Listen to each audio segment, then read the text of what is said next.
দর্শক বিন্দু আসসালামু আলাইকুম। আপনাদের মাঝে নতুন আরেকটি ভিডিও নিয়ে হাজির হলাম। তো এটা একটা টমেটোর ক্ষেত। টমেটো গাছগুলো কত সুন্দর হয়েছে দেখেন, খুব সুন্দর দেখাচ্ছে। তো এটা হলো এ বাটন পদ্ধতিতে মাছা। টমেটো গাছগুলো কত সুন্দর দেখাচ্ছে দেখেন, ফলও ধরেছে ছোট ছোট টমেটো। টমেটো আছে, ফুল আছে।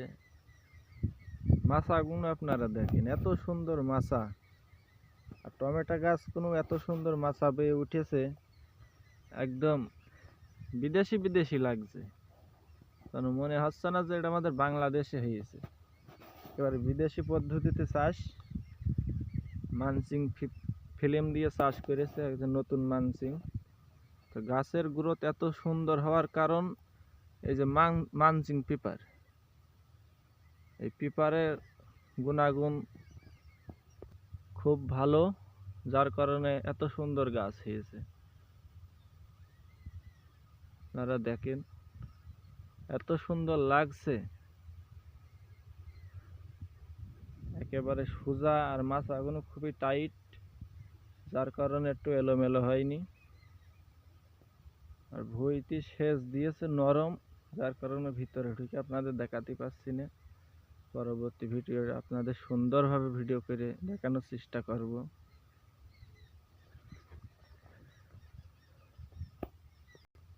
গাছে অনেক ফল ধরেছে, কি বলে ধরন শুরু হচ্ছে।